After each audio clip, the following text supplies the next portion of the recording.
나는 개인 파산이 될까?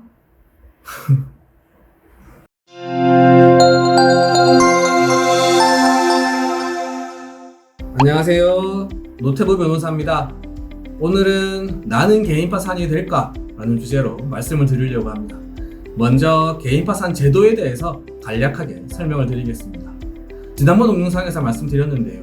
개인회생 제도는 3년에서 5년 정도의 변제기간 동안에 본인의 월 수입에서 최저생계비를 뺀 나머지 금액으로 돈을 갚아 나가는 거다 라고 말씀을 드렸죠. 그렇게 성실하게 잘 갚으면 변제기간이 끝난 후에 빚은 사라진다 이렇게 말씀을 드렸어요.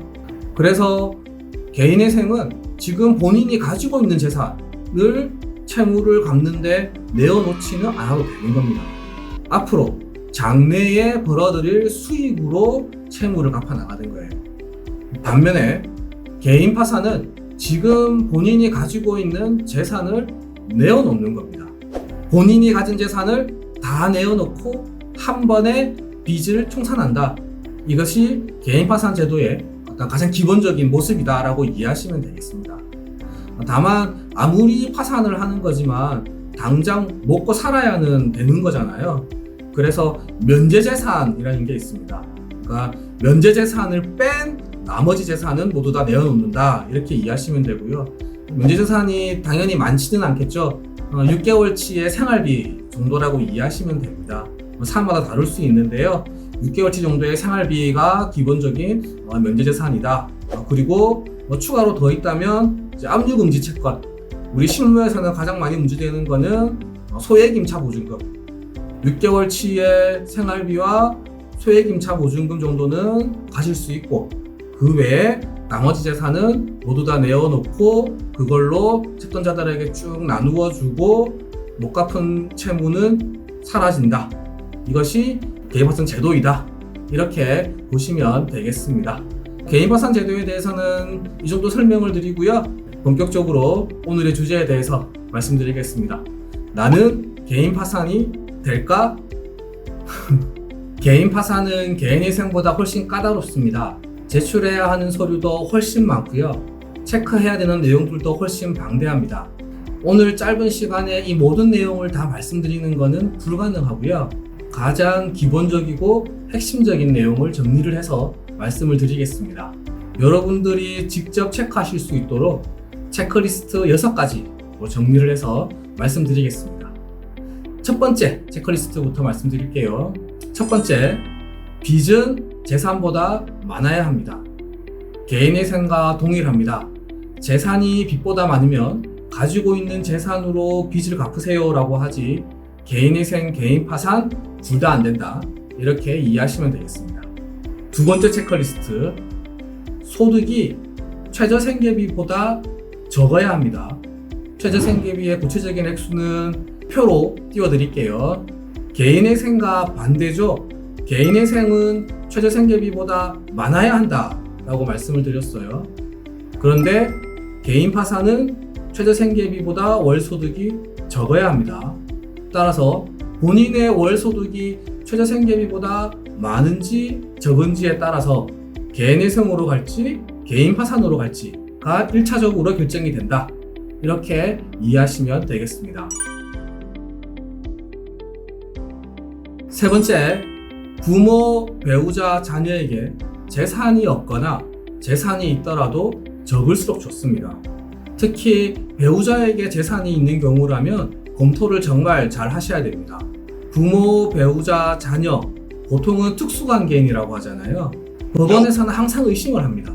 개인 파산을 하려는 사람이 실제로는 자기 재산인데 명의만 특수관계인 앞으로 해둔 것이 아닌가 항상 의심을 합니다. 그래서 소명이 필요합니다. 특수관계인들의 이 재산은 나와는 관련이 없는 재산이다 라는 점에 대해서 항상 소명을 해야 됩니다. 그런데 이 소명이라는 것이 만만치 않고 여러 가지 복잡한 문제들을 야기합니다. 따라서 이렇게 말씀을 드리는 겁니다. 부모, 배우자, 자녀에게 재산이 없거나 있더라도 적을수록 좋다. 재산이 많으면 나와는 관련이 없는 재산임을 소명할 준비가 필요하다.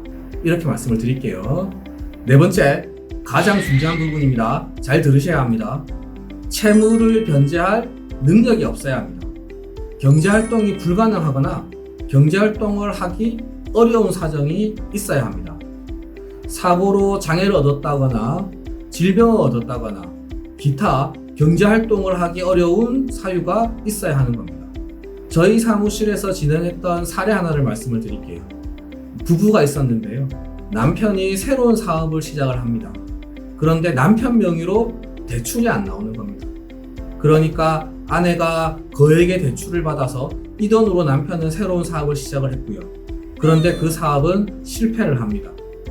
그러면 아내는 자기 명의의 대출을 고스란히 책임을 져야 하는 거죠. 그런데 그 시점에서 아내가 출산을 하게 됩니다. 이제 갓난아기를 키워야 되는 겁니다. 이러한 경우에 법원에서는 경제활동을 하기 어려운 사유가 있다라고 인정을 해서 실제 파산을 진행했던 사례가 있었습니다. 이와 같이 채무를 변제할 능력이 없어야 개인 파산이 가능하다. 반드시 기억하시기 바랍니다. 다섯 번째, 이 역시 중요한 부분입니다. 개인 파산을 위해서 무언가 부당한 행위를 하시면 안 됩니다. 면책 불허가 사유가 없어야 된다 이렇게 표현을 하는데요. 재산을 숨기거나 재산을 헐값에 처분한 뒤에 개인 파산 안 됩니다. 낭비, 도박 인정 안 됩니다. 최근에 많이 발생하는 코인, 주식, 또 FX 마진거래 이런 것으로 인한 채무도 개인 파산 안 됩니다. 개인 파산은 성실하게 살아왔지만 불운했던 관계로 채무가 많이 발생하게 되었고 지금은 경제활동을 하기가 어려운 사정이 있는 사람을 위한 제도이다. 이렇게 이해를 하셔야 되겠습니다. 개인 파산을 위해서는 과거 10년치의 자료를 제출을 합니다. 그 10년치의 자료 속에서 면책 불허가 사유가 없어야 된다. 이 점 반드시 기억하시기 바랍니다. 여섯 번째, 이제 마지막입니다.